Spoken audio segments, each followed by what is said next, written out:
If crowded places don't just feel uncomfortable, but leave you mentally exhausted for hours, sometimes even days, this isn't about your personality. It usually starts in the body. Your chest tightens, your thoughts speed up, your attention jumps from sound to sound, movement to movement. And before you realize it, part of your mind is already looking for a way out. This doesn't mean you're overreacting. It means your system is taking in more information than it can comfortably process. For some people, a crowd is just a location. For others, it's too much happening at the same time. Too many sounds, lights, movements, and emotional cues arriving all at once, with no clear priority. That difference is what makes the experience draining. Not fear, not disliked people, but overload. Most people can tune the noise out without realizing it, but some brains don't filter. They register every voice, every shift in energy, every subtle change in the room. And when that happens, the cost isn't discomfort, it's the depletion. So, this video isn't here to tell you to push through it, to get used to it, or to become someone you're not. It's here to explain why crowded spaces drain you so deeply, and why avoiding them isn't weakness, it's regulation. When most people walk into a crowded place, their brain does something incredibly efficient. It filters. Background noise fades. Unimportant movement gets ignored. Random conversations blur into a single hum. They don't notice this happening. It's automatic. But for some people, that filter barely exists. Instead of narrowing the signal, the brain keeps everything open. The clinking of glasses, the bass from the music, the flicker of lights, the conversation behind you, beside you, and across the room all at once. Nothing stands out, because everything stands out. This isn't a lack of focus. It's too much focus, spread across too many inputs at the same time. Your nervous system is processing the room in high resolution, while the environment keeps increasing the volume. That's why places like loud restaurants, busy stores, or packed events don't just feel annoying, they feel overwhelming. Your brain is working overtime just to stay oriented. And the longer you're there, the more energy it costs just to remain present. This is also why people often say, "I can hear everything, but I can't understand anything." It's not that your hearing is bad. It's that your brain can't prioritize one signal when all of them are arriving at the same intensity. So, while others relax, socialize, and recharge, your system is burning fuel just to keep up. That's not a weakness. That's an overloaded processor in a noisy environment. For a brain like this, noticing doesn't end when the moment passes. It gets stored. Conversations from years ago. A look someone gave you in a crowded room. The tone behind a casual comment most people forgot instantly. Your brain files these moments away, not because you're trying to hold on to them, but because it treats patterns as potentially important. Later, when things are quiet, those files reopen. That's why rest doesn't always feel like rest. Even when you're alone, your mind keeps reviewing, connecting, replaying. This isn't you choosing to overthink. It's a system designed to make sense of complexity by comparing the present with the past. To a brain wired this way, memory isn't just storage, it's a reference library. So when someone says, "Why can't you just let things go?"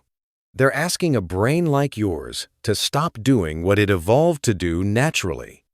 This is also why sleep can feel strange. Your body lies down, but your mind keeps working. Dreams feel vivid. Thoughts loop. Ideas connect themselves in the background. And by the time morning comes, you wake up already mentally active, sometimes exhausted before the day even begins. The fatigue isn't caused by one big event. It's the result of constant, quiet processing. Your brain never truly goes offline. It just switches modes. And that constant background activity is one of the hidden reasons crowded environments cost you so much more than they cost others. This is where crowds become exhausting in a different way. It's not just the noise or the movement. It's the performance. In large groups, most people switch into a social mode. They smile more than they feel. They react faster than they think. They say things that sound right, not things that are true. For many, this is harmless. It's how social flow works. But for a brain that naturally reads tone, body language, and emotional shifts, that performance becomes impossible to ignore. You hear what's being said, but you also register what's missing, what's forced, what doesn't match. And decoding all of that takes effort. Small talk isn't tiring because it's simple. It's tiring because it requires you to ignore what you're picking up in order to play along. That's why conversations in crowded spaces can feel hollow. You're not connecting, you're translating. You're tracking facial expressions, adjusting your responses, monitoring the emotional temperature of the room, while trying to stay present in the conversation. This doesn't mean you dislike people.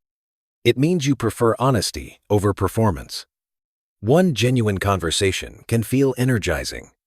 10 surface-level exchanges can feel draining. Not because you lack social skills, but because your nervous system resists pretending. In crowds, the demand isn't just to be there. It's to be on. And being on for too long costs you more than most people realize. There's another layer that makes crowds especially draining for you, and it's emotional. Some nervous systems don't just notice the environment, they absorb it. Stress in someone's voice, tension in their posture, anxiety moving through the room, even when no one says a word. You're not imagining this. Your system automatically picks up emotional signals before your conscious mind has time to filter them. In a crowd, that means you're not only managing your own internal state, you're carrying fragments of everyone else's. This is why you can leave a social event feeling heavy without knowing exactly why.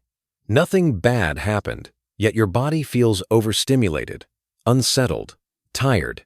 Your nervous system has been working non-stop, reading and responding to emotional data that most people never consciously register. And once you leave, the process doesn't stop immediately. That's why recovery takes time.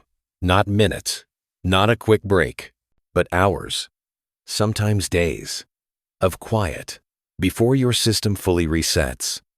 Needing that recovery isn't avoidance, it's regulation. Just like a muscle needs rest after strain, your nervous system needs space after prolonged emotional input. Solitude isn't you withdrawing from life. It's how your body returns to balance. This is why solitude doesn't feel empty to you. It feels like relief. When the noise stops, your nervous system finally has room to settle. Your thoughts slow down. Your body unclenches. Nothing is demanding your attention. Nothing is asking you to perform, respond, or adjust. In a world that equates being busy, loud, and constantly available with being successful or fulfilled, choosing quiet can look like withdrawal. But for you, it's the opposite. Solitude isn't running away from life. It's how you return to yourself. This way of being isn't free of cost. Being perceptive, emotionally aware, and mentally active can be exhausting in a world that rarely slows down, but it also comes with clarity, depth, and ability to notice what others overlook. You don't need to force yourself into environments that drain you just to prove that you belong. And you don't need to reject people to honor your limits. It's possible to choose connection in smaller doses, quieter settings, and more honest conversations.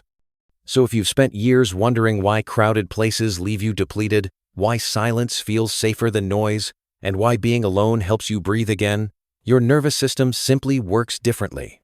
If this resonated with you, share your experience in the comments. You'll likely find more people like you than you expect.